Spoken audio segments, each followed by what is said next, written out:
power trip. Oh, Yeah. Also the forms. I should do this. No, you can't because Ava's not here. She's not here yet. Okay. She's not here. You're not going to do the forms till Wednesday. Oh man. So if you go in there on the second shelf, there's the knot of power stuff. Is it and everything? Yeah, just think inside. I don't think we're going to have nearly an entire contingent, but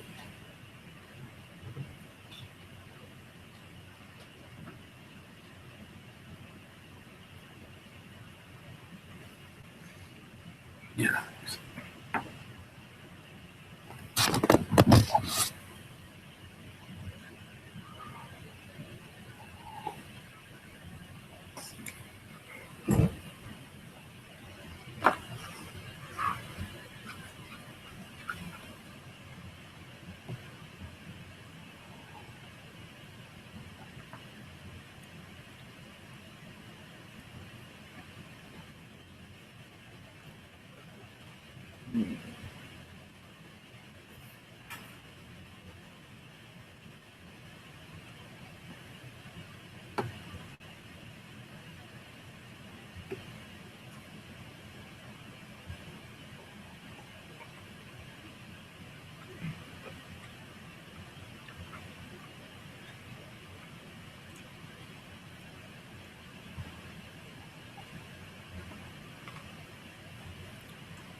Mm.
Okay. So this is a landing page. A splash page, I guess, is just maybe like something that's going to be visually for you, for the person to check out. So this person is like, maybe think of this as like the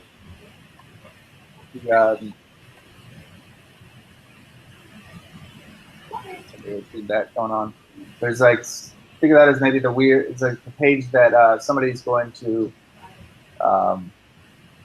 first see when they visit your site. So you want it to be interesting. You know, you want it to be like, you know, if your site's about panda bears, then the first page probably is gonna be like, you know, a title with maybe like, this is like, panda bears are super cute. You know, buy your own, or you know, whatever you want to do, or check out this video on them or something. You know, but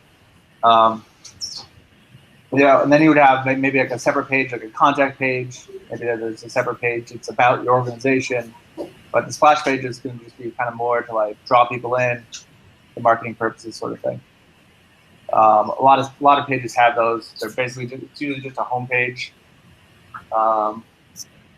If you go to essentially any website, their homepage should be something that's kind of like very visual, very nice. So here you go. This is like Animoto. Someone's working there. But so, you know, there's like not a lot of, it's kind of annoying. So this is like a mobile design issue right here. Who's got the job at Animoto? You know, I would go in day one and be like, what's up with this right here? And then I would actually fix this. Show them how to fix it. So I would like inspect this element. Yeah, so this page doesn't kind of it's a border box. What's going on there?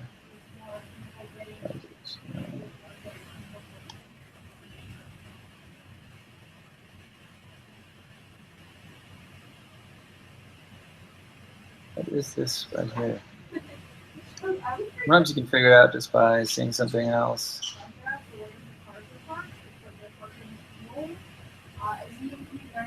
What is this nav bar? No. Sometimes you can just kind of figure it out by just going down, scrolling down, seeing eventually what clicks over. I would double check that though. The screen resolution on this monitor is extremely odd.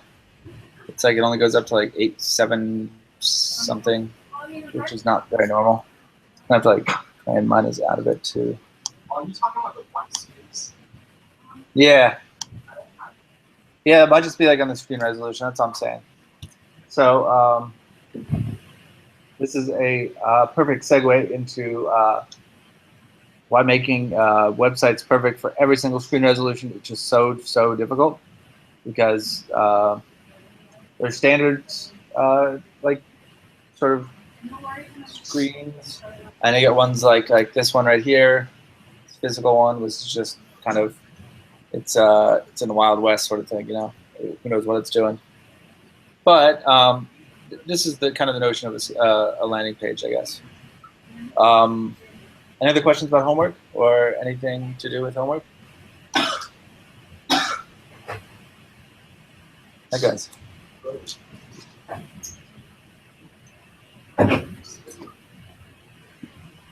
Did anyone show up? Yeah, a 5. A 5. Yeah. Or something like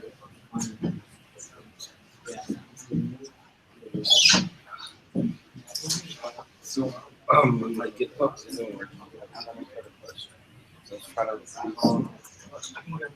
and if I try to push Git status. yeah. Because it's okay. What's up with water? Oh, it's just hot. Oh, every time I told me like my because I think it's because I deleted from GitHub and then I like try to delete it. I want to delete it. So like if I try to.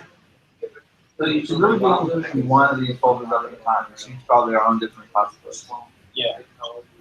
So Because I edited it just like my homework. I wanted to show you it's fatal. Okay. So when I edited this one, it was always just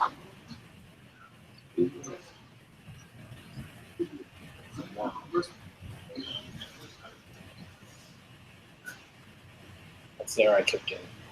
I don't know how to fix it. So it projected locally. So what I should say, create some changes. So you might have to do. You might have to like, get full origin master. See to check. But if you change things, this is why you really want to keep like each repository in its own separate repository. When you're trying to push up like 8 repositories like that. No, I was trying to push up like files. Yeah, but you have 8 different subfolders in there that are like for different things. So that's why when I went into the specific topic. Yeah, but different file. but up above is your repository. So you're trying to like push from within a folder, and it's causing weird issues. Yeah. It's that's like a submodule issue. Someone else was talking about that. That can get really complicated really fast. It's usually not best practices. Because if I want to put stuff on GitHub, like, and I keep making my having this project, yeah, that's fine. That's what you want to do at this point. Like you should make these all individual Git repositories. So is there a way I can fix this? Yeah. I don't know. Okay. So what I would do is git status time. It's like you are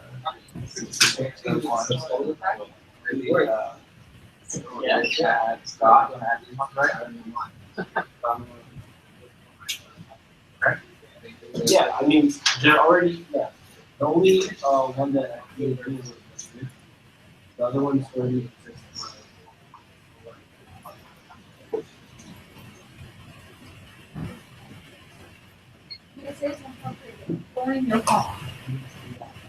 Oh, never mind. I was just trying. Sorry. Sorry, Carmen.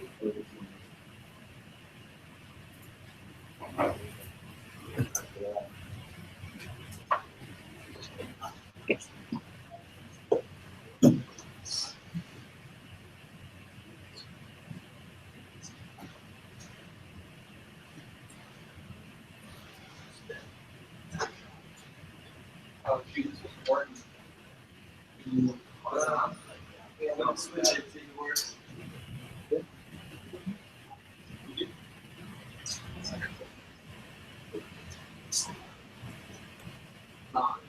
Yeah, it's on now. Yeah, it's on now.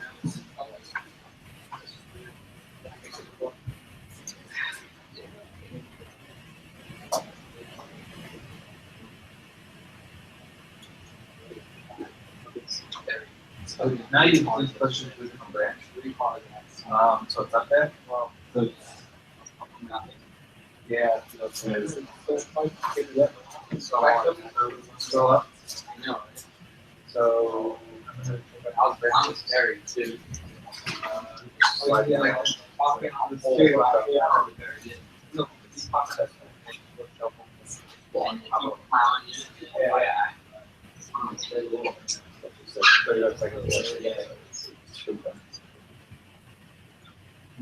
you might have to merge that or figure out ways to do that, but let's just figure out later. But that's kind of like the go-to, just switch to another branch and push from there. Oh wow. Yeah, you just did like a bunch of stuff. But no, basically what I did was I created, switched to a new branch, we added everything, and then we made it, then we just pushed all to that new branch. So they're new branch. So push to master. All right. No problem.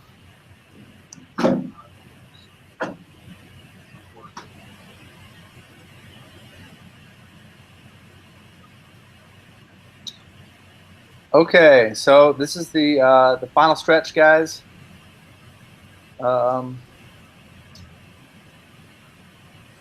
There's only a couple more. scheduled lectures. And then we're going to try and maybe have you guys work on like a group project together, like continue your projects with who you were working with, or if you want to just go out on your own and do one, that's fine.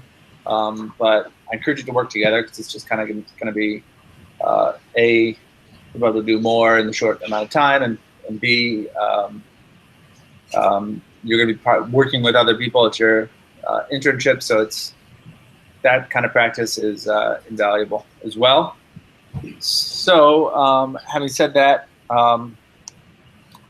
let's start on, I guess, just what is the final, really the final lecture here. It's database theory. How familiar are you guys with databases in general? When I say database, what does that mean to you?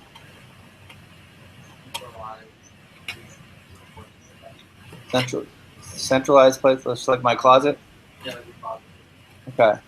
But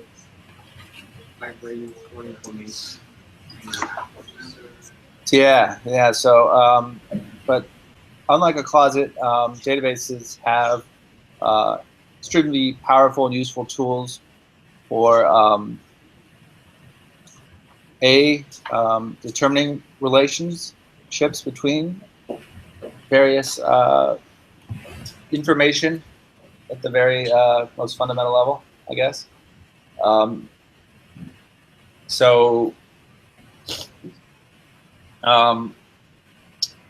There may be user information, there may be product details, there may be blog posts, but the user might, like for instance, if you're writing, you have your own blogs, you're the author of that blog. So all those blog posts belong to that user, you.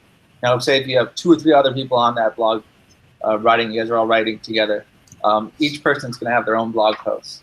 Now, those blog posts are going to relate to the user that wrote them, not to just you or to anyone or to no one at all. You can certainly implement it that way if you want to, but oftentimes, you see like, you can click on like, if you click on someone's name, and that will bring you a page, and that lists all of the things they've written, or something like that. Or there'll be tags.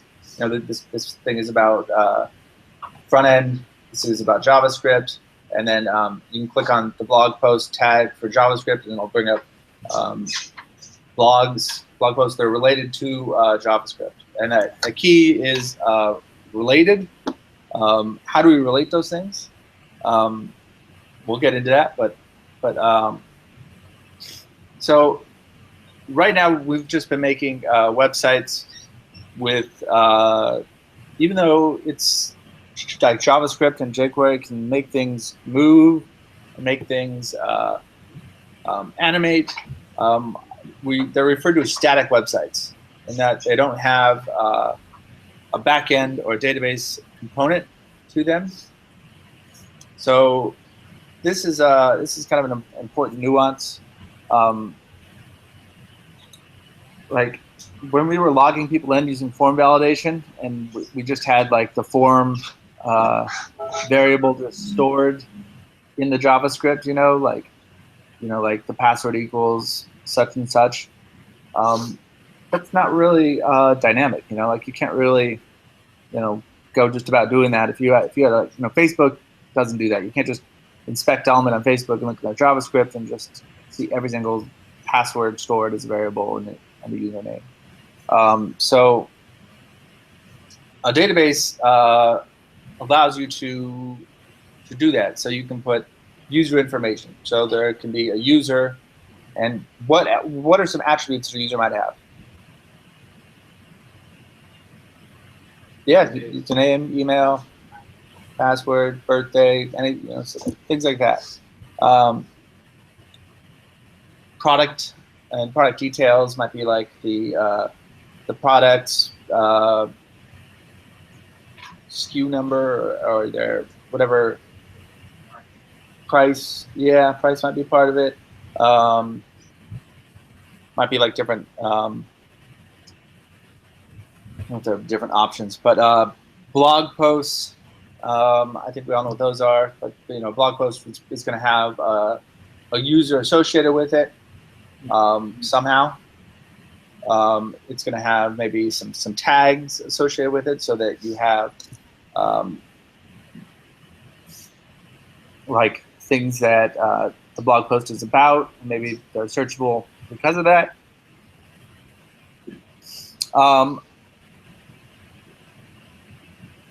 And when you get down to it, a database is just a collection of data organized into tables. And that just means there are rows and there are columns.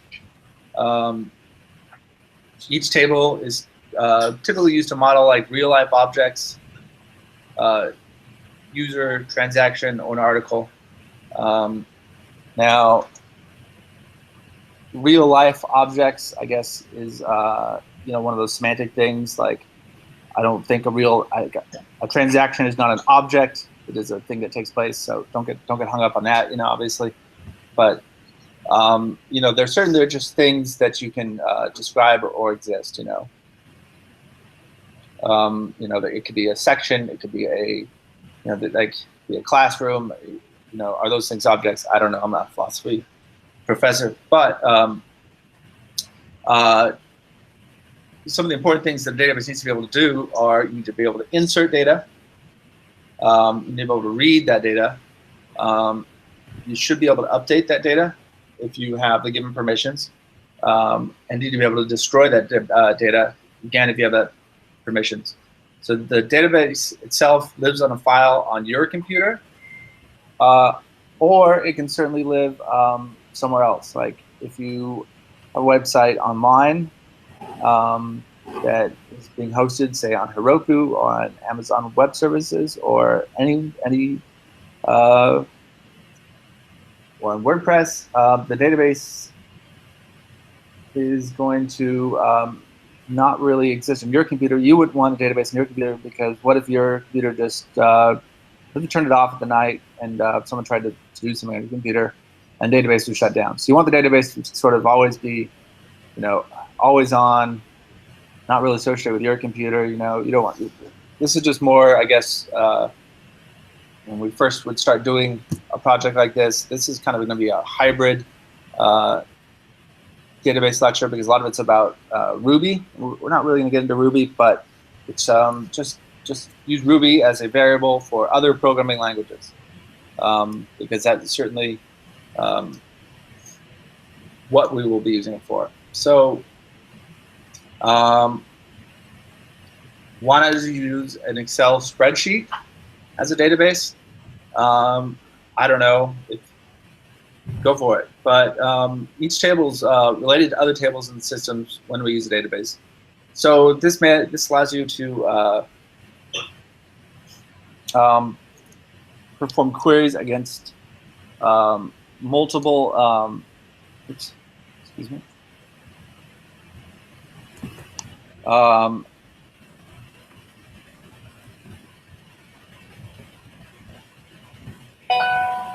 Lost that train of thought.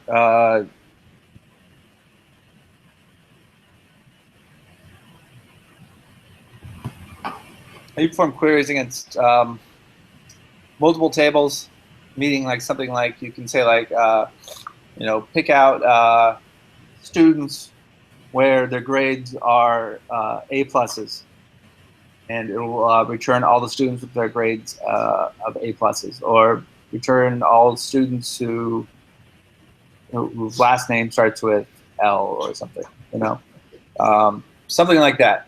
So there's some sort of ability to select and multiple things, or to narrow it down.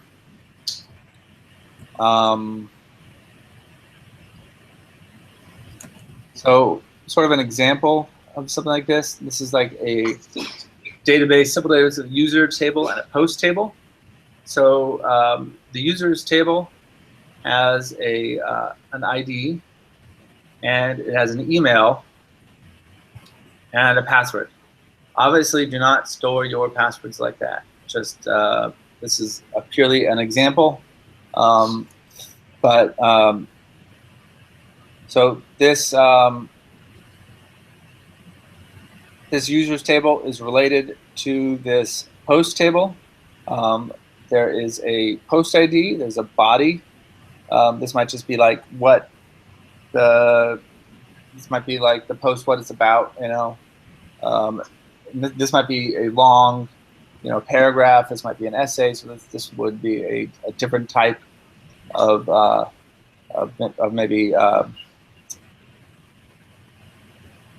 this might be like a text property, and then this title might just be a string. You might have a limitation, say it can only be, you know, 45 characters long. You know, you can't have a title that's, you know, 10,000 pages long or something like that. And then here's the superpower, is user ID. So this is known as a foreign key inside of this post. And so when you have a foreign key associated with this post, so this user ID matches up with this ID right here. So we're able to grab the post ID, which is right here. Now, the post ID is separate than the user ID. So this kind of just means one to many, is I think what that really means right there. So a user can have many posts, but a post will always have one ID, one user ID.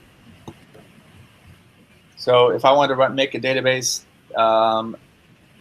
as simple as this, I would create it. I would have a foreign key inside here, and then if I was logged in as Zach or John, if I was, for instance, if I was logged in as John, all the posts I wrote would automatically, now I say automatically, and you would have to programmatically write that code yourself or have some way of doing it. It's not going to know. But you would associate it with that user ID or my user ID right there. So that way, No, thank you. you'd have that relationship going on there. So to reiterate, each post belongs to a user, and each user can have many posts. Now this is Ruby syntax. I'm not sure if it's going to apply across all of your various languages you guys are going to work in, but the concept is kind of the same. You know, if you really think about it, it's just the concept of something belonging to something, or just having one. And each user can have many posts. Now this is something that happens across many database tables and is true probably throughout all of database land. I don't know. Yeah, maybe there's some examples where these concepts don't work, but they're far and few between. So the simple concept, once again, is that you can use tables related to each other, and you can query. So you can say all of the posts that are associated with user one. And if I do that, I get all of the posts associated with user one. So like I said, this is kind of more meant for Ruby, but consider this just sort of as a placeholder. This could be any other language. This could be Python. This could be PHP. And then you have some sort of DBMS,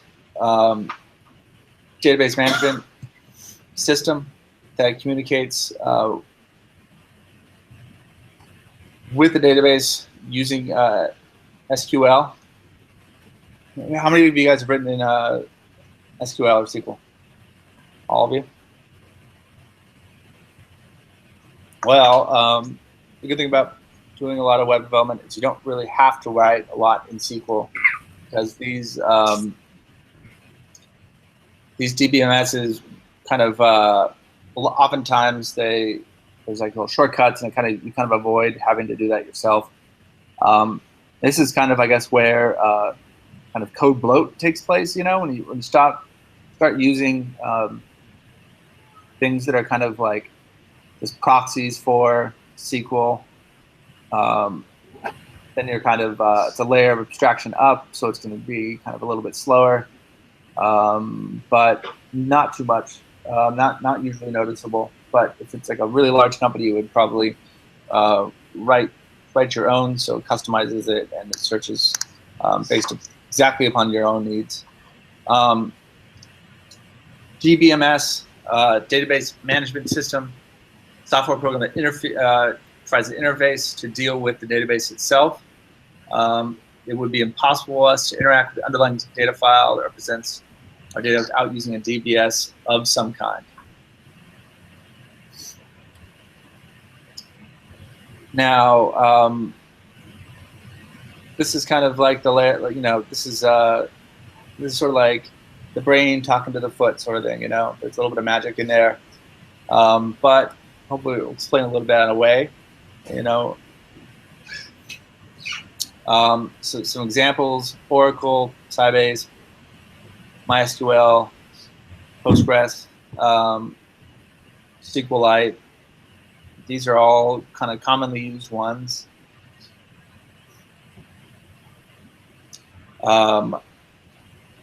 If you're not familiar with SQL, it is stands for Structured Query Language.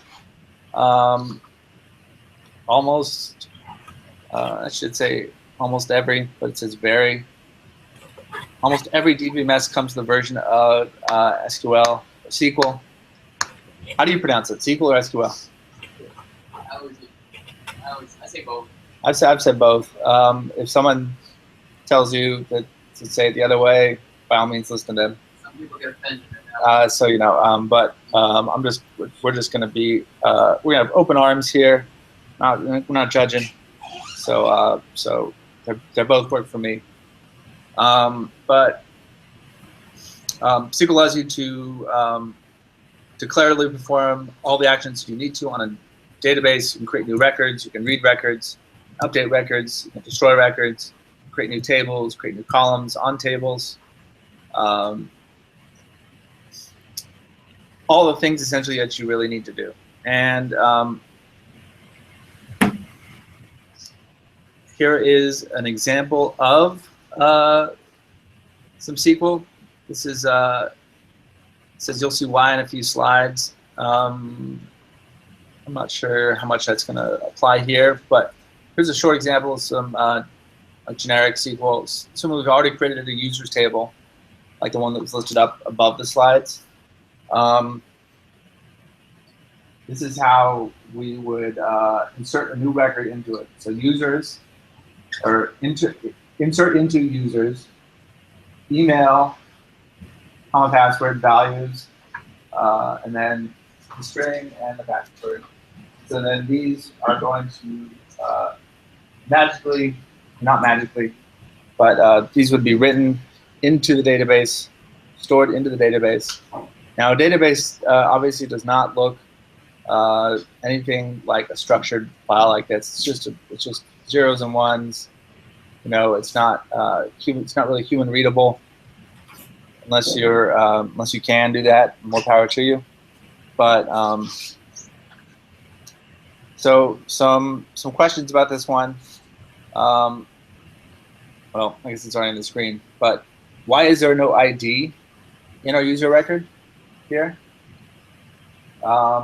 Remember, if we look up just a tiny bit, it says just to insert into users the email and the password.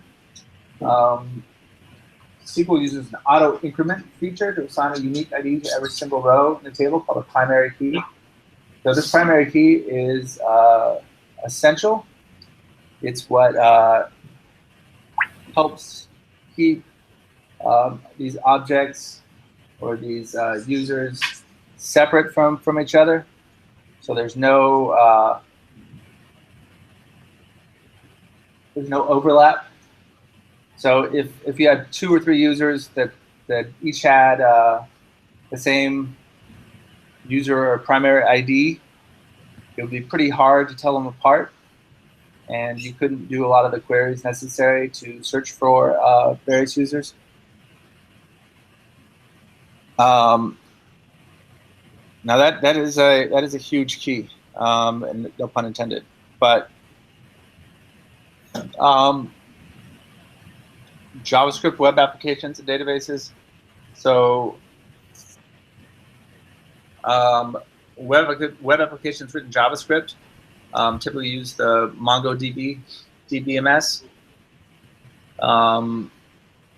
Though other DBMSs such as Postgres are sometimes used. What's better with MongoDB or? I think it's just written to interact with JavaScript a little bit better. These other ones are kind of like usually tailored to work with some language.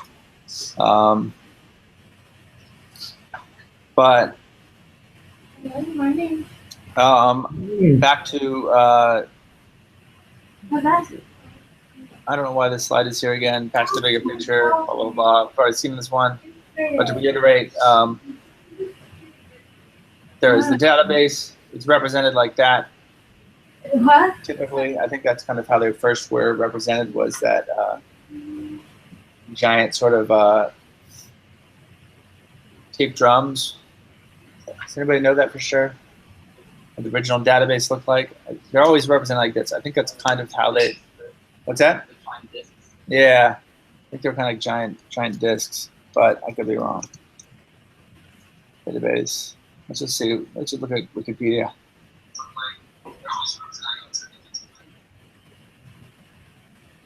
So, Okay. blah, blah, blah. So Which one? feel free to check out more of these things. There are some. Where's the pictures at? That's all I want. So this is kind of, anyway, look at this if you want to. We're just going to move on. But this is kind of how they're traditionally represented, at least visually. This is certainly not how they look anymore, or maybe it is, but you know, on your database on your computer, it doesn't look like that. I know that they sent Yeah, us on a stuff. really old computer. But there's a DBMS that communicates Wednesday with latest. with the database itself, There's no. and then there's the higher level language. It was terrible. In Ruby, you have active record or some other ORM that writes SQL based on Ruby commands to communicate with the DBMS. So there's even another level of abstraction. So, for instance, in Ruby, if I wanted to, let's just say app.rb. Come on. Now this is in Ruby syntax. I would say it's something like user .find one, and this is going to find the first user. There's other commands like user.first, which gets the first user in the database. There's user.last, gets the last. You can do things like user.where.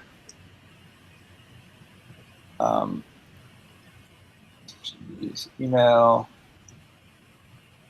and then it would be like John at nycda.com. In this instance, if you do user.where, at least in Ruby, I'm not sure about in other ORMs or DBMSs, but this returns an array of names. So for instance, there could be like, unless we had some constraint that there can only be one email per user, or that an email would have to be unique, there might be multiple users with that email, for instance. So this might return 3, 4, 5. It might just return 1, but it returns an array. So to access it, you'd have to pull out that array element.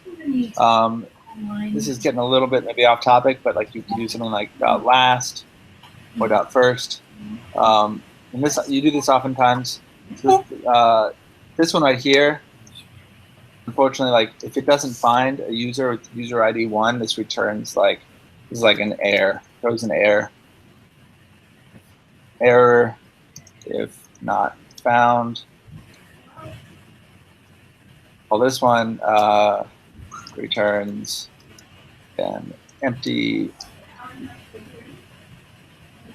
array if not found. That's if you don't put dot first. But it's kind of like a little safety method, maybe.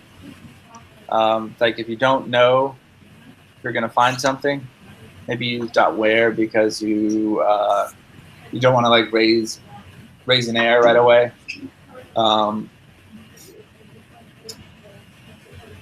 But a little bit off topic, so let's keep going. That's just the Ruby example here. ORMs, object relational mapping. So object relational mapping is kind of a fancy word for just, so we have these objects. How are they related? And how do we query these things? So JavaScript uses an ORM to create a virtual object database. You know what? Quotes. I think Cecile, all virtual object. Cecilia Right. would do that. But So don't worry about it. She was the one who actually suggested. anyway, Let me see how many people are in there. so in JavaScript, database tables are represented themselves as JavaScript objects. So this is just one of those things that JavaScript JavaScript is essentially objects from. Hey, everyone seemed to get it. All right. There's a couple missing, but good job, guys. It's hard out there. Anybody have some real tough time getting there this morning? Yeah. Yeah. They're all there. Yeah, it was. It's like, Yeah, it was just. It was a lot of snow out here. So, so back to this. To recap, JavaScript uses an ORM system to create a virtual object database. Database tables are themselves represented as JavaScript objects. So just like everything else in JavaScript, it's all objects. And these objects have special methods to perform tasks on our database by writing the SQL for us. So we don't have to actually write a lot of SQL. It's a time saver in that you can just usually just write like I was showing you. Oops. Like here, .find and .first. These perform SQL actions here. If I wanted to do that without SQL or using SQL, it would insert or query where users. It's not as easy. It's not as excuse me. It's not as fun for you, the developer, type out SQL unless you want to. But these things have all come into play because they essentially kind of write the SQL for you, disguise it in methods. This slide keeps coming up, but we keep looking at it. So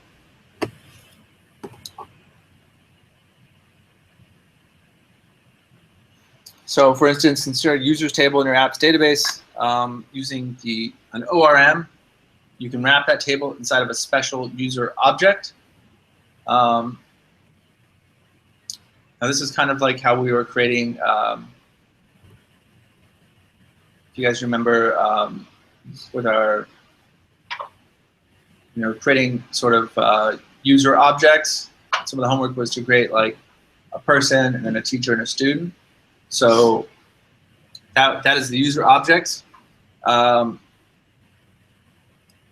once you've defined that user object and linked it to the ORM, you call methods on it to interact with the users table. So you could do something like users dot or user dot last. It might return the last user in the database. And it will do that simply because it will look for the primary ID, which will just be the unique identifier that gets created when the user gets created. This allows you to, now say if you delete that user and you create a new user, what do you think that ID will be? Like if we create a user with, so if like user dot create, and we'll just say like this is just some blah blah blah and some blah blah blah.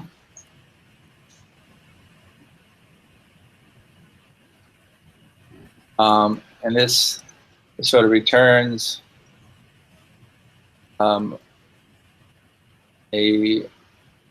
user object, and the ID is 1, and all that other stuff. Now, if we delete this guy, if I say user.delete 1, and then I say user.create, what do you think the ID would be? 2 is correct. Yeah. What's that? Yeah, it always goes up. So if you delete something, that number is forever stricken from the database. You never want to, you certainly wouldn't want to do that for a lot of reasons, but essentially that number is just gone, from ever being used again. Yeah. No, I was just trying to do like what it looks like on the console. So it starts counting at 1, not Just counting at 1, not 0. Yeah. So just like other things in computer science, it treats counting of numbers strangely. There's no arrays start at index 0, primary keys start at 1. There might be an ORM or a DBMS out there that starts at 0, but for the most part, they all start at 1.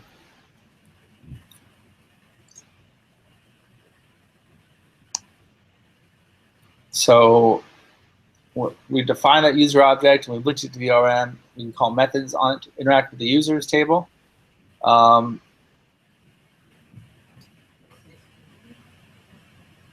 So for instance, this is like the high-level example. Create a users table. So we have a users table. We create an object called user.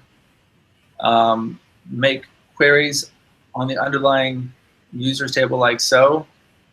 In JavaScript, I converted it into SQL by the ORM. So var user equals user.find 5. And this would be common SQL select star from users where user underscore ID equals 5. Although this is incorrect. It should be just where ID. That's not correct. It should be where ID equals 5. So just so you know, that would just be where ID.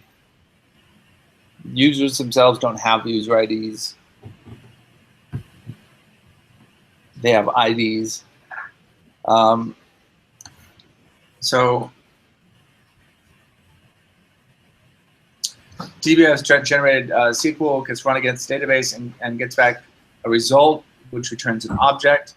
So it would return an object like name, Zach Feldman, email, and associated email, and any other attributes that we add to this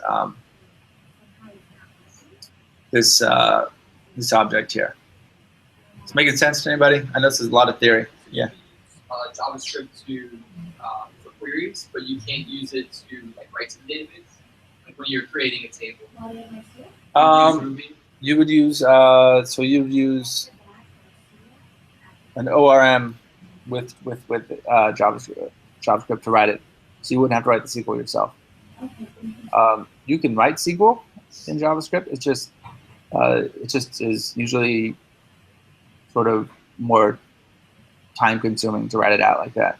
So, you know, just kind of like how we were looking at Ajax calls on Friday and all those responses that they would return, and we would have to pull out sort of, you know, the description of a city. So we might assign that description of a city, or let's just look at that straight example here. Like if we, you know, right here, you know, var temp equals response.main.temp. So rather than having to write out, you know, all of these long string methods or write out the SQL, we can just assign it to something, and then just you would have a method that might just be dot first, and then it just finds the first first object in the database. So this is a little blurry. It's a little blurry for you guys. Barely read it there.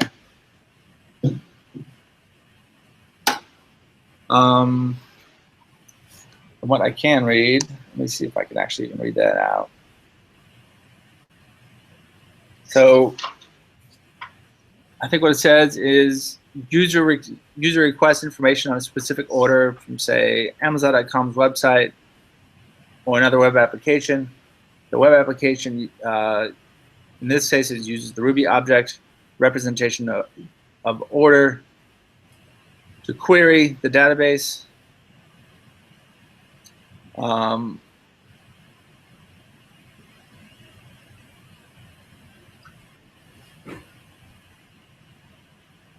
Ruby code or JavaScript code would be translated to SQL code by active record in Ruby. The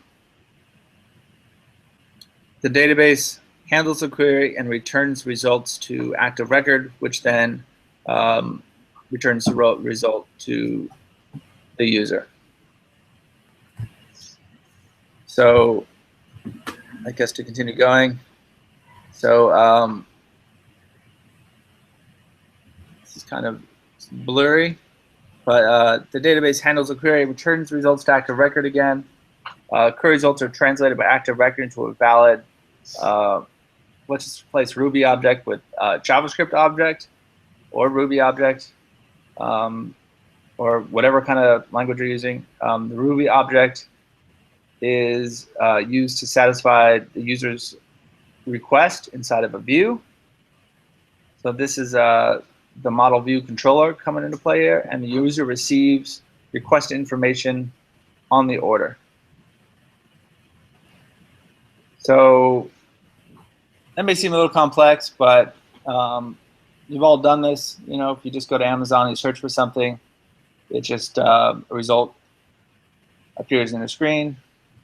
When you press search, you're looking into their database. Their database returns and retrieves information, brings it out for you, and shows you on the page.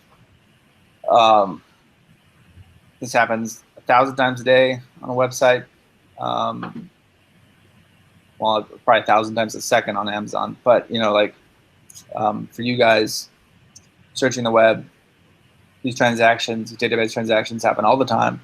They happen under the hood. You don't see them. Hopefully, you don't even notice them because they're fast. Obviously, that's why you want to optimize and make things as quick as possible. So this is kind of like a this is more Ruby related. Similar to JavaScript, database columns also have data types to be able to perform operations like math and concatenation and joining of strings on similar types of data. So now these do vary by DBMS, so there's no catch-all, but you can probably be pretty sure that there's going to be a string data type, meaning that it's you know, in quotes, text, give me numbers in quotes. Now,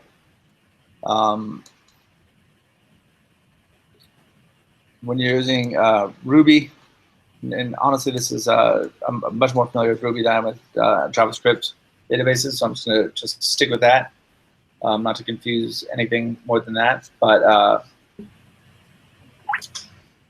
a string is a smaller part of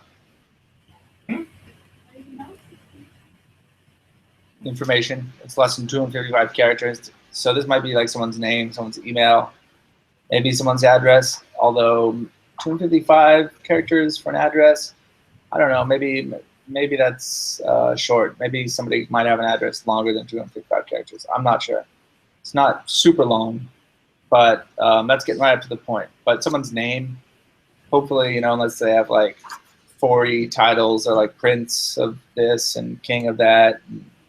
Hopefully their name is under 255 characters. Text is for strings that are larger than 255 characters. And that's another database column type. So that might be a blog post that you wrote. That might be an essay. And the reason why these two differentiate are that obviously our strings are smaller, so they can be stored in smaller formats. A text is bigger, so it might it takes up a little bit more room, a little bit more overhead. So unless you know that you're going to need text, you would probably want to use string just to maximize efficiency. There are such things as integer for numbers like 32, 1, 50, 1000. Remember in JavaScript how all numbers are floats essentially. Other languages it's simply not the case. I'm sure you guys are familiar with. But float is for numbers in decimal places. There's like subtypes too. Here you can have like big numbers that like might have huge amounts. But these are kind of more the basics. There's like a date time. Yeah. What is this exactly? Using a string. Good question. Yeah, wants to be less than 2. Oh yeah, greater. The text obviously can have also less than 2. Yeah. You're not gonna have like the minimum requirement.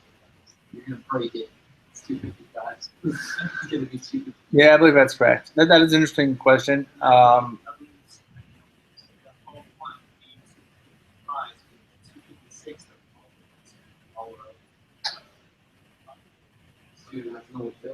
Yeah, 255's got a special place in hexadecimal.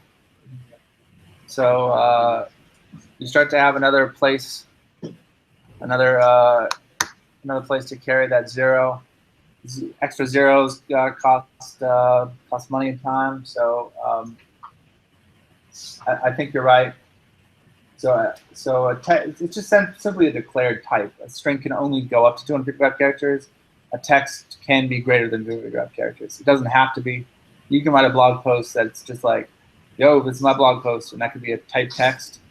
It's just like, and obviously when you're writing a database, you don't know if people can put it in. So you might have some constraints on it. You might have some validations on it, but if you might not want to. You might say like, hey, if you want to write a blog post in short, that's fine, but they're all going to be typed text regardless, just because. A good question though. So date time is another common one, and that is usually that one is sometimes, at least with Rails, that one's auto created, luckily. But you're writing like maybe like a Sinatra, some other type of sort of framework, not do it yourself. But what that does essentially is it gives you the exact date time, kind of like just if you write like new date in the JavaScript console, you get that the long looking date object. Oftentimes those are used for creation. So upon creation, it'll be like date created, and then it'll be like date updated. And so you'll be able to like see when this person created things, when they updated, when they changed like that. Then there's booleans, like true, false. You know, like is this person admin, true, else false. This might give you special privileges. This might give you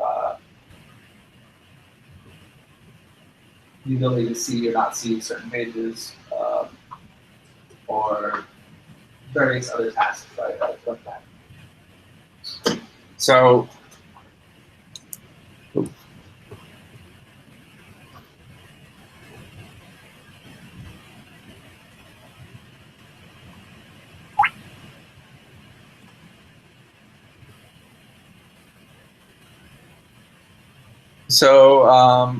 Postgres, grab some more water.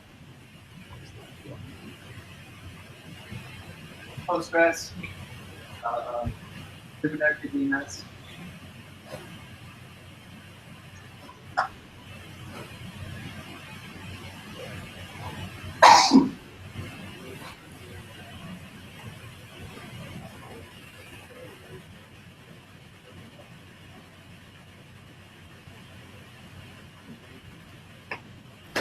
So,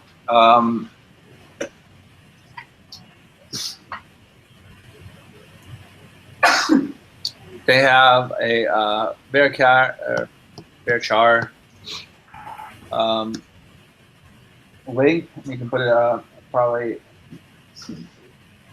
types of link in there. There's integers, there's real for numbers with a decimal place. There's timestamp for date and time data, and there's Boolean. So again, there's similarities, but there's slightly differences. And this is just going to be the case with various TBMSs.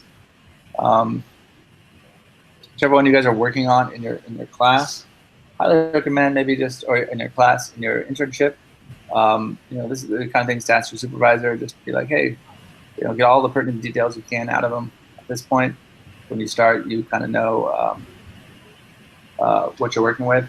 These are guidelines, and they all sort of slightly vary and change. Okay, so now that we kind of see various column types, how would we go about constructing a database table? In order for us to store a database, we'll need to find its schema first. Its schema is kind of like the first row of an Excel spreadsheet with titles at the top. Are you guys familiar with Excel? You don't have to be. What's that? Yeah. So basically it's just like if you like Google Sheets has similar things, but it's basically just sort of like there's names on the top, and then there might be let's see if I can find an example. Mine's not really working. But there's going to be names at the top, and there'll be various, and that's sort of like the abstract notion of it. There'll be like, this person's name, this person's, hold on, I'll just show you guys a perfect example. Let me see if I can find it. Hello.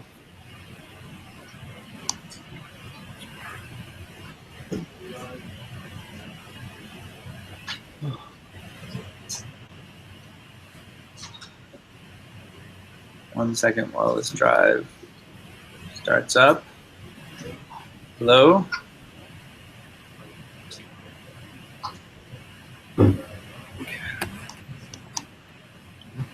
So this is a, and please do not take this information. I'm not even going to show it to you guys because it might be, so it'll be something like this. So there's like, there's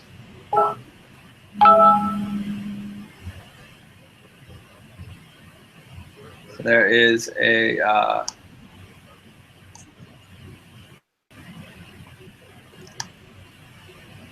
there's a timestamp, there's a name, there's a title, there's an email, there's a phone number, there's contact. This might be the Boolean contacted, yes, yes, no, qualified, unqualified, things like that. That's kind of the example of a sheet like that. So the schema defines what kind of type of, so that one just doesn't really define what type of data that you can list, just because it's not really too constricting like that. But in ours, we would like to define what kind of data we'd like to store in our table, what we'd like to refer to it as. So we're kind of like, it's kind of like a map of our database. A schema will start with a specific table in the database, some columns, and their data types. So if we were going to create a user's database, for instance, we might have a schema that says ID for the integer, fname is a string, last name, string, email, string, created at is date or date time, or however they want to call it. And admin is a Boolean, determining if they're an admin or not. Okay.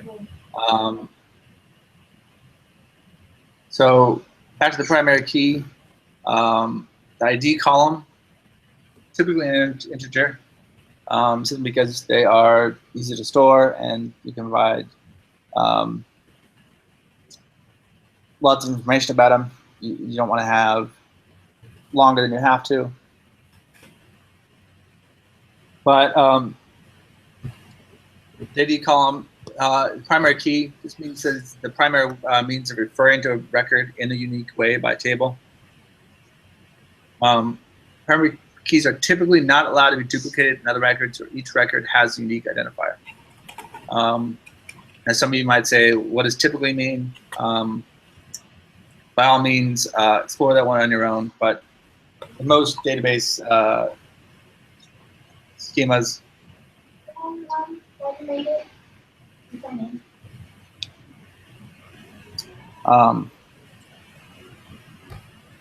in most databases, obviously you're going to really want that primary key to be unique. So you don't mess up. You don't start looking for a user who already exists, who prior existed. Maybe that user has written some posts, and then they would be associated with another user who never wrote those posts, or something like that. Or even worse, like a credit card or something like that that could possibly contain some nefarious things. So now it's time for an exercise. So now this is just basically, when it says design the schema for transaction table, present the data for monetary transaction. You can draw this out on paper. You can, I think, was it Google Draw has like a nice program for that, but kind of make something that kind of looks a little bit maybe like something like this. Where did it go? Where are we at? Something like this, basically. Just you want like a transaction table, and then the various columns. You don't have to fill in the columns information, but the column names. Think about what the primary key might be. Think about if there are, if you want to get more complex, think about different types of relations that this might relate to. So it's a transaction table. There might be a users table. There might be a transaction between two users, sort of thing. So start trying to design one of these things. Now these are important to go over. These are like things that are like kind of, they seem simple at first, but you kind of have to start coming up with these in interesting ways. There's definitely like things that can arise. If you don't design your database properly, you will regret it, and that's just the truth. Like,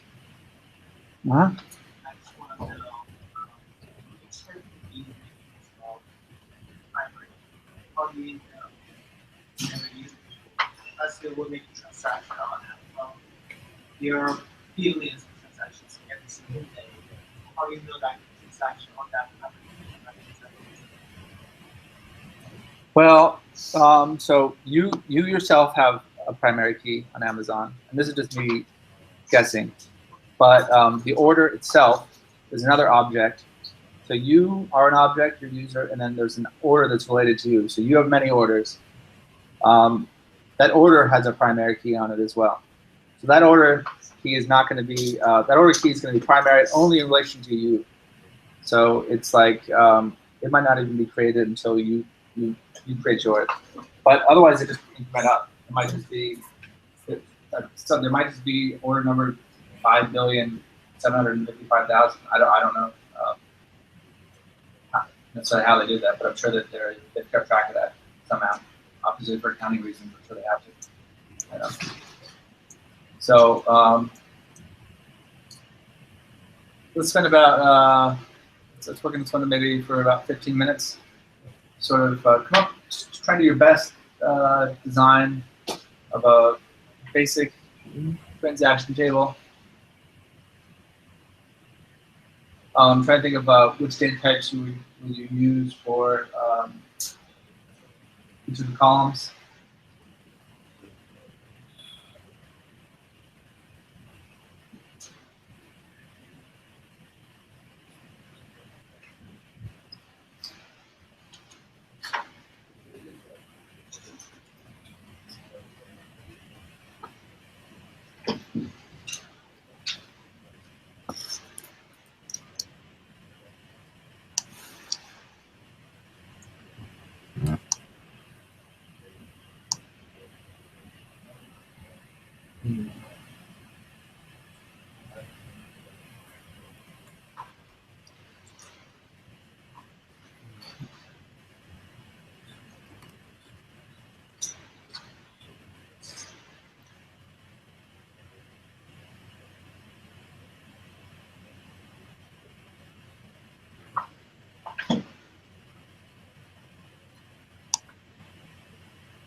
So so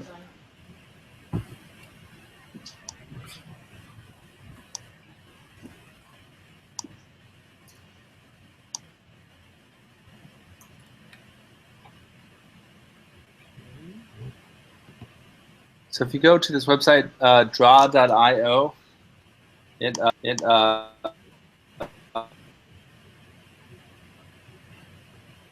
sort of create these.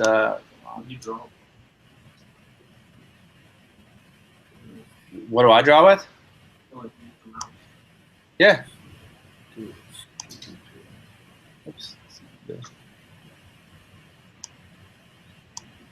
So you can create like a blank diagram. You can just name it whatever you want. It's an HTML file.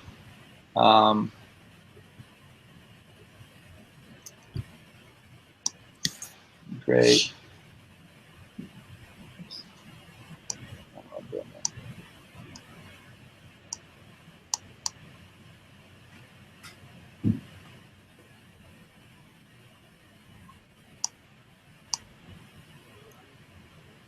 It needs to be a lot easier to work with. And here you can just kind of like the rectangle, put some text in there, transactions.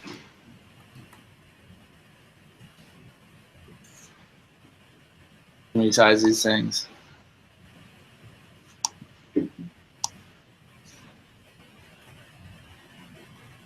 These don't have to be works of art. One is just to sort of start with the table, come up with the columns it might have. hint, it's gonna have a primary ID. It's just gonna be an ID.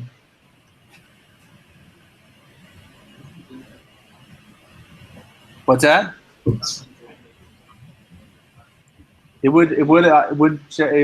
Yeah, it's gonna automatically generate for you. But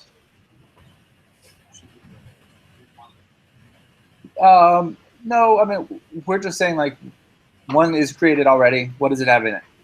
So if you were to look at it post creation, it would already have the ID assigned. So yeah, so this is just a theoretical experiment exercise here. So you're just trying to like show what it would have inside here. I am not the best with making things on here, so.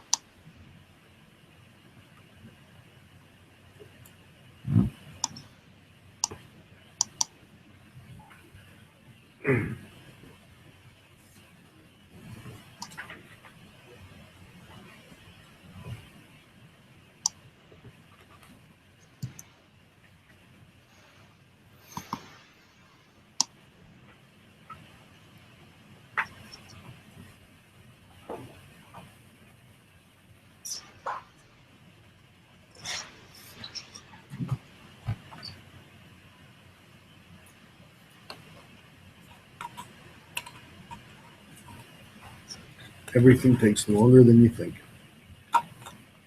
All I'm trying to do is get the website up so that on a link so that I can send it to Lee for her approval. Mm-hmm. And it's just taking me longer than I want.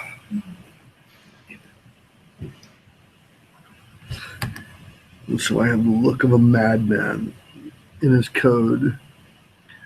Do you get USA TV? No, you don't have any TV, right? There's a new show called Mr. Robot. One Golden Globe, 2 Golden Globes. Christian Slater and Rami Malek. It's all about hackers. It is the most accurate portrayal of hackers I have ever seen. I binge watched 9 episodes on the weekend. I watched the whole first season. Oh my God.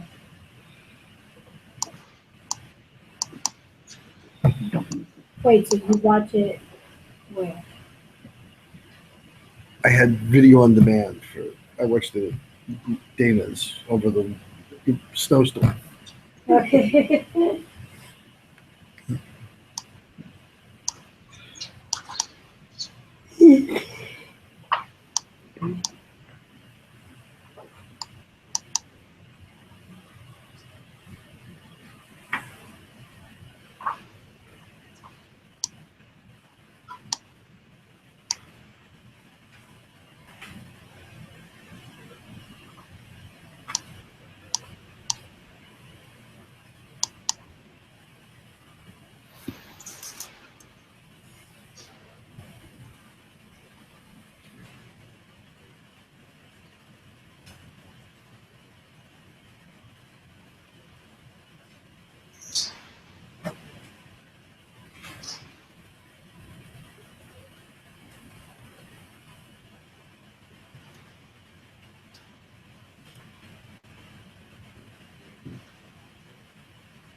What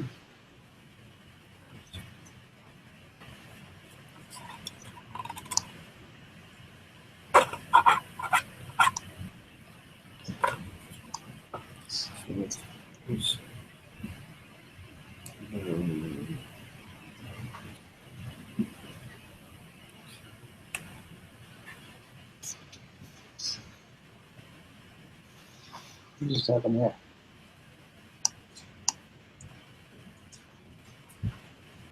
Okay. How you guys doing this one? Lisa? Hi, I'm calling from, So there's like no real wrong answers here. It's just you know, your first attempt at this. No one's gonna get it right. No one's really gonna get it wrong. We're just trying to game out what would go in a transaction. What are some of the things that you guys put in yours? And there's an ID, yeah. Okay, I'll just start with just my kind of basic one. Now, if it shows up ever. What just happened? Okay, so it looks like crap. I would obviously try and improve this if I was gonna show this to someone. But so it has an ID. It's auto. That would be auto created once the transaction itself is created. Maybe there's a total, like and I mean like that's the price of the transaction. That's an integer. Now it's important not to use a float there. Don't use floats for money because of the whole office space thing, where like currency gets rounded up, currency gets rounded down, numbers get sort of screwy when you start using floating numbers. So you always want to use an integer, and then so if something is $10, you represent it in your database as 10,000.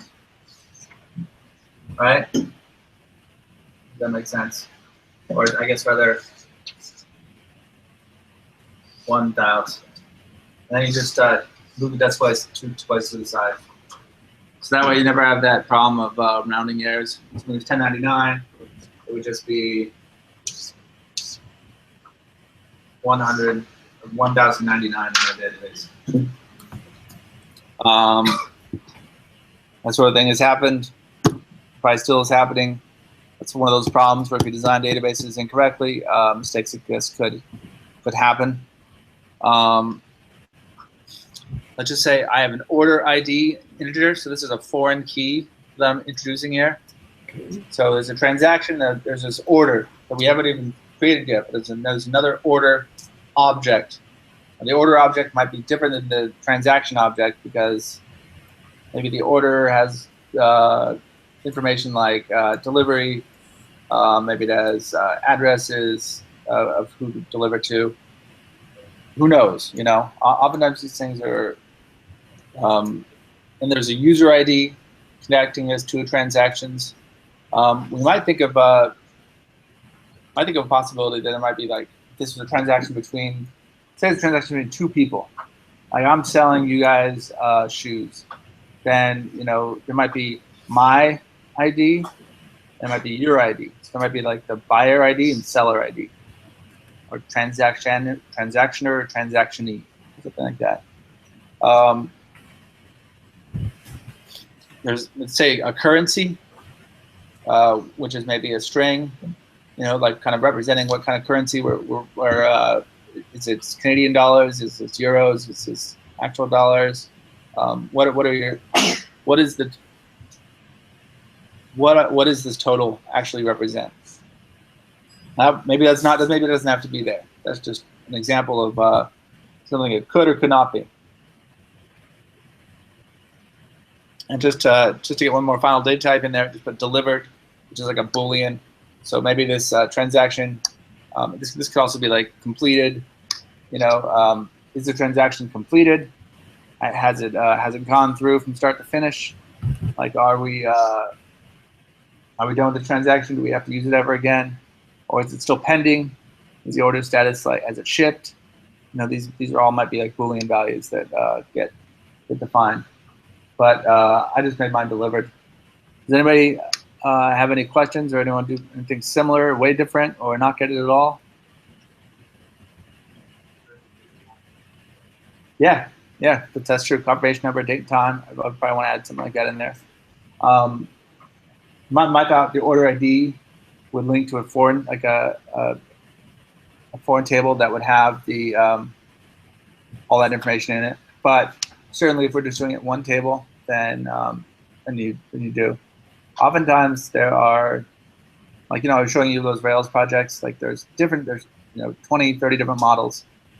So each of these models might be like a transaction, an order, user, customer, a buyer, a seller, tons of things like that. So oftentimes you'll see like many foreign keys inside here, inside of these things. And that goes back to the relatable database. So that means that these things are to be able to be queried based upon using the primary key of 1. So if I was to like look up, say, users.where or transaction where user ID equals 1, I would put all the transactions down there. I would just say, orders.where order ID equals this. I would get the transaction if I needed to find the information out for some various reason. The point is that these things get really complex, really abstract, really quickly. So this is why it's always really good to do the planning part of your database before you actually start designing it. Before you actually start making it, because things probably will change.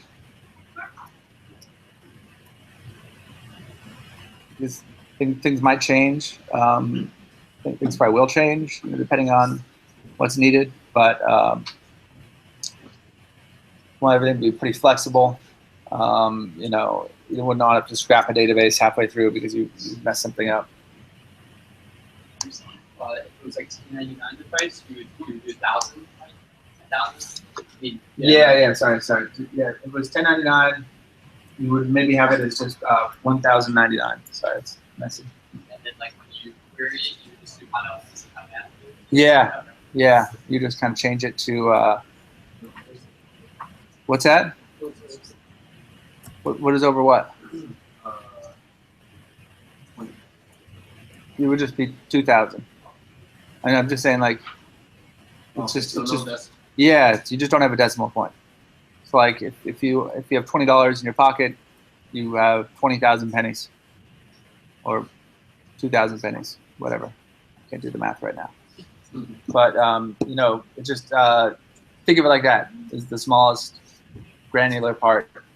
So that way you don't have the floating number discrepancies that can arise, especially with like financial transactions. That's a huge problem. And,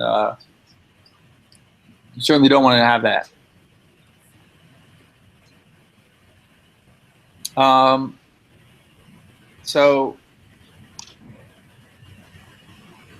Database relationships.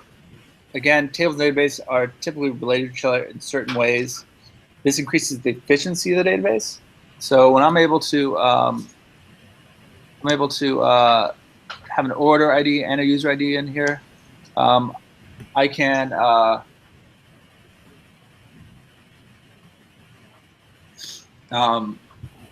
query that I can get the user's name simply just from that user ID. So I can do transaction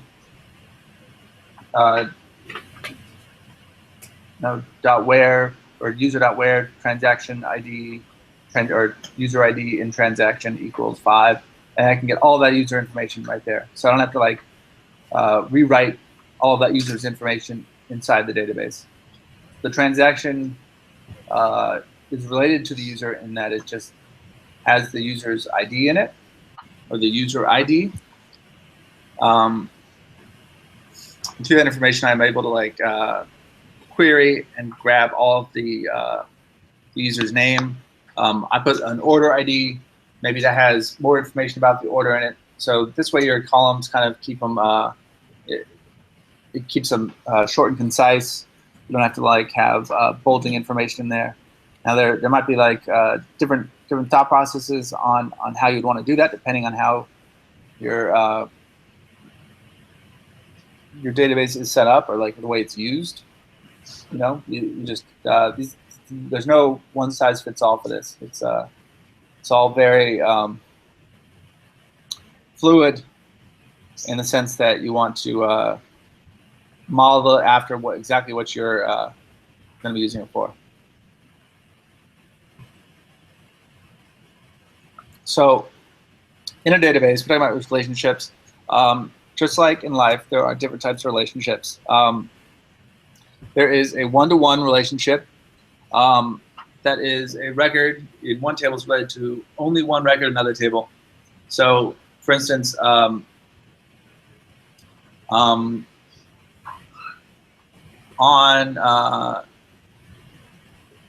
user has one profile record. Like user can only have one profile. One customer has one customer detail record, which I guess just means kind of like the details about the customer, maybe like his credit card info, his purchase history. I don't know exactly what that example really means. But one citizen has one social security number. We all understand that. Everybody just has one social security number, or your driver's license number is unique. You know, you should only have one driver's license. Unless you're like a drug dealer, you probably only have one cell phone. You know, so probably another one-to-one. But and so to implement this sort of relationship, one of the tables being linked together, A needs to contain a foreign key that represents the primary key of the other table, B. So oftentimes, the user will have his own ID, which is auto-generated by a SQL when it's created upon creation.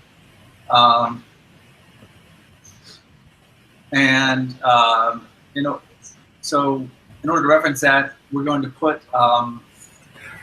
what's known as a foreign key inside of the profile table. So the profile table would have a column called user ID. Now that user ID is going to match the user's ID that was auto-assigned.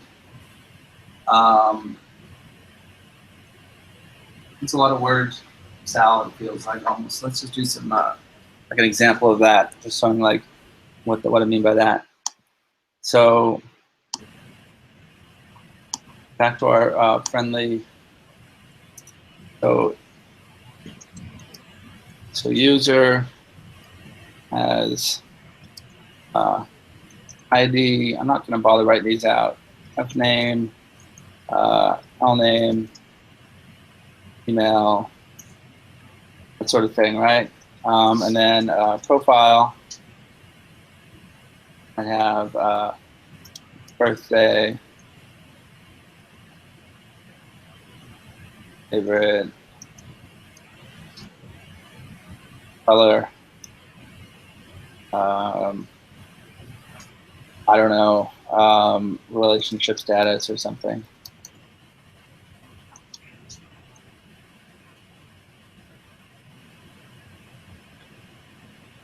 So, and then the real important part here is this foreign key. This is the most important part. This is the user ID. ID, if I can spell it right.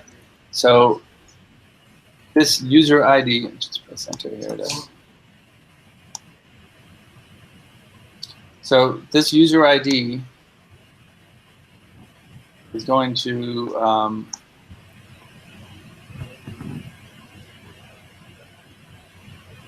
and it equals the ID in the user, right here. These have to match. So if this is a different, this number doesn't match this particular user's ID, its profile is going to belong to someone else. So that's That's the notion of the foreign key right there. All right. Does that make sense to everyone? That gets to be an important part of databases is foreign keys. Now, say if you were to create a profile and not assign it a user ID, now that profile exists, but it's just drifting in the wind. It doesn't. It's not going to find out. You're not going to be able to figure out who that profile belongs to. The only way that this profile is related to this is through this user ID. So this is like nil. This is null. It doesn't exist. It's a wrong number. It's not going to be associated with the correct user. And then that oftentimes happens when you first start doing these things. You know, you'll forget to assign these things. And now that's how I remember it's auto assign, unless you might have to build a function that assigns that for you. But so if it's done right, then you can do things like, you know, at least in Ruby, you're allowed to write like statements like user first profile, and that's going to return this profile right here. Now that's of course making sure that this ID equals 1. This is just a Ruby example. Pay no attention to the actual syntax of this, but the concept remains the same across many languages. So, and it's important to make that an integer as well. You really want that to be the case. It's faster, and it's just those integers are going to match each other. So you want to do that. You don't have to do type conversion on the fly like that, unnecessarily so. There's also a one-to-many relationship. So in a one-to-many relationship, you know, you might have one thing that has many other things. Like a user, for instance, has many blog posts. One user has many tweets. All those tweets would belong to that user. There's no upper bound on how many they can have unless you set it artificially.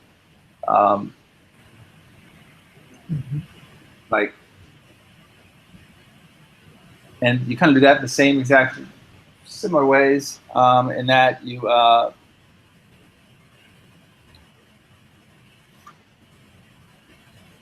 implement this sort of relationship. One of the tables being linked together, A needs to contain a foreign key that references the primary key of B. So again, it just needs to, if we were doing something like, it's not going to help, but it's going to basically look the exact same as that many to or one-to-one at least in the database schema. It's just you might define it in your user model that like this thing only is allowed one of these, or this thing is allowed X amount of these. And then this one is many to many. These can be a little bit more let's just say confusing. So yeah, many to many is it's a concept that is confusing, but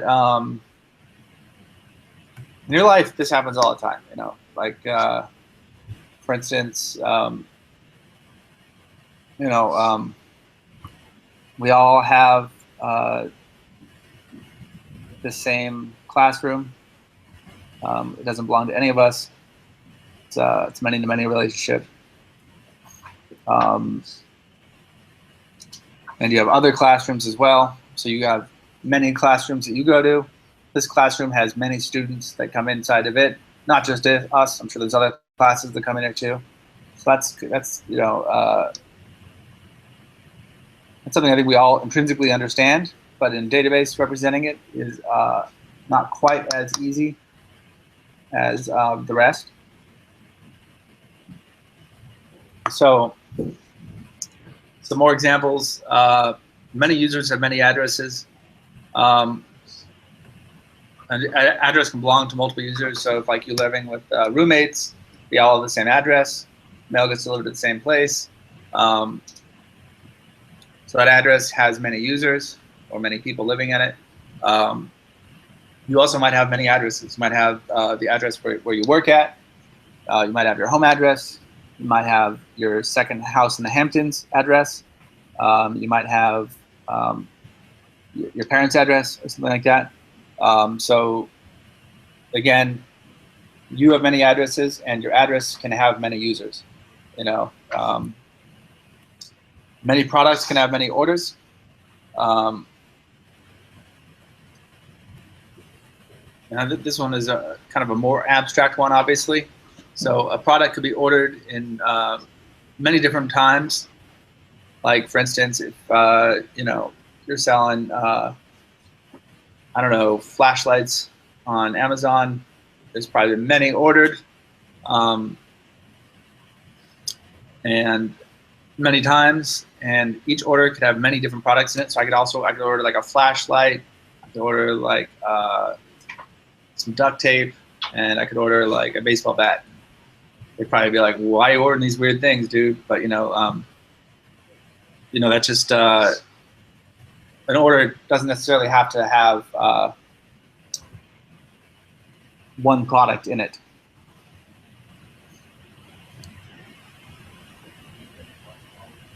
So to implement this sort of relationship, and this is where it gets a little tricky, you have a join table. Now a join table is it's a third table that sort of associates with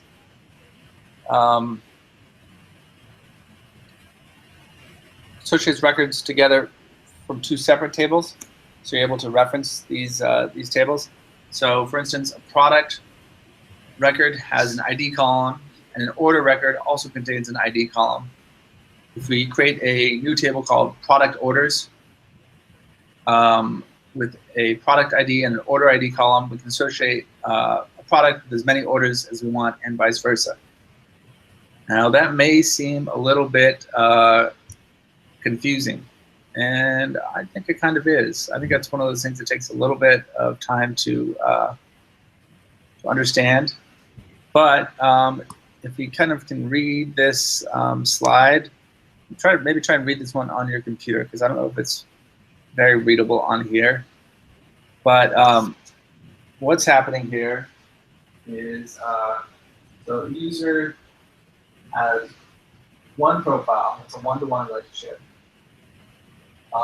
This is the users table. Users has many posts. So if you look in here, there should be a user ID in here. There is, but there should be. And then there is the users' addresses. So this addresses table can have many users, right? So it can go back and forth. Like this address can belong to you know, like we were all getting stuff shipped here to be our address, right? So we'd have all of us as users associated with it. Now to associate that, and then you also might have a user, you might have an address to your home address. So there might be a different address there too. So the user's address is a join table that has the address ID and the user ID inside this. So if we want to find out which specific address we're talking about, we find the user ID and then the address ID. And that's added inside here. And then of course, all these things are there's an auto ID created here. The ID is different than the user ID, different than the address ID. And getting those mixed up will screw you up. You just call something ID. That's gonna cause some pain, some suffering. Take my word for it. These little arrows right here kind of help you. So barely see it, but the 0 to n is many to many. The 1 to 0 to n is 1 to many, and 1 to 1 is obviously 1 to 1. So this is a 1 to this is 0 to n to many, so it's a many to many or many to 1 relationship. So the user's addresses, there might be many of them, but it's going to belong to one specific user in each instance of that.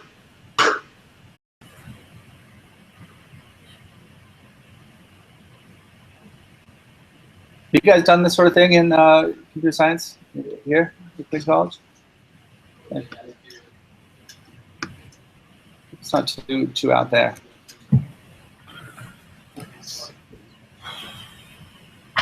Okay.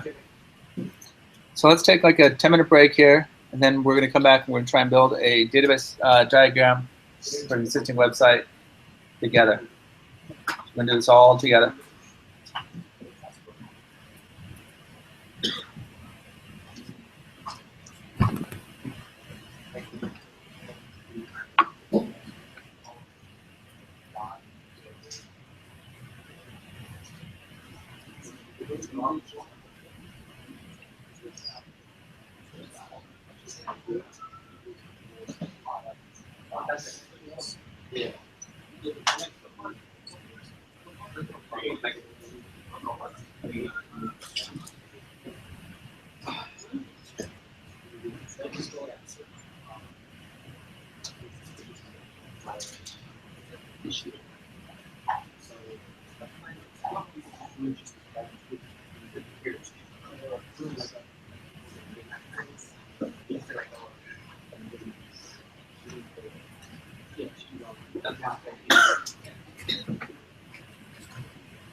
One over here. This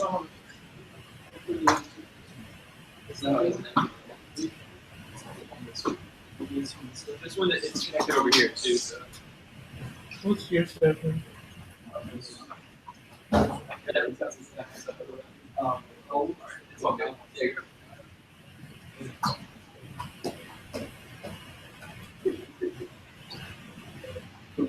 Where is that connected?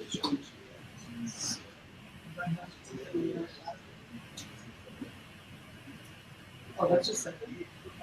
Oh, you could then you don't even have to. Yeah, but you never. Oh, you see this one?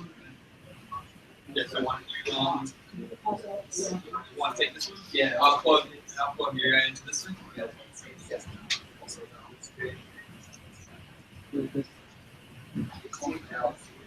That's what down there.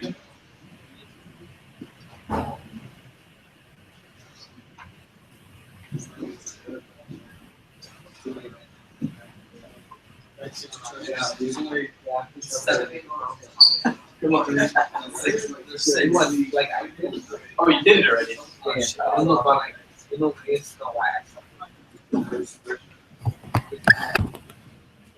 While it was going down, you just kept on, or you waited? It looked like that. Like I showed it. Yeah, that's perfect. It took me a long time. Yeah, like I'm doing this thing, you just have to do it. It's not that much, but I'm noticing.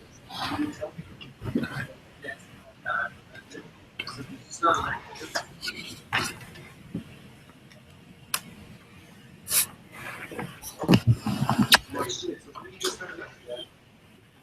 feel like it's still living on Wednesday. Do you know anything?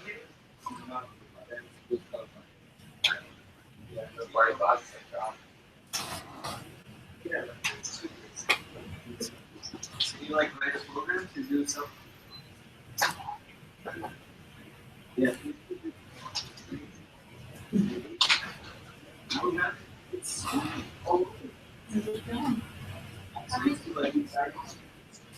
20, I think.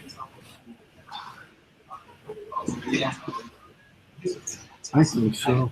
I studied at Marvel and I realize like it doesn't make sense looking at hard this way. So often the next one turns out like how to make it. Oh, database.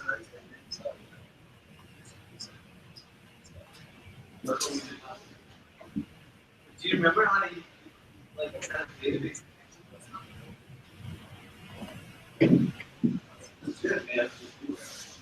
Remember we created that file?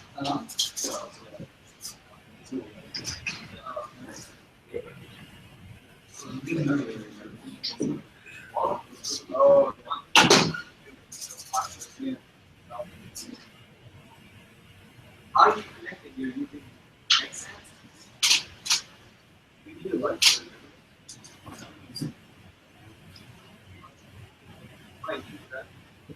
Well, no, I remember right.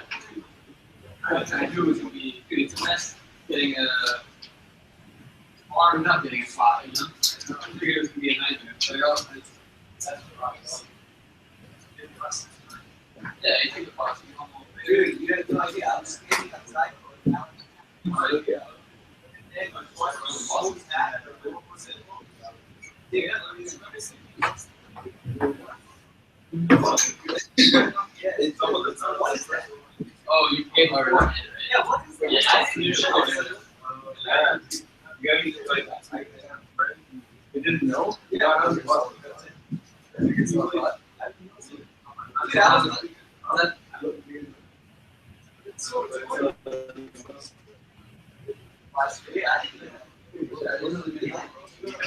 Yeah,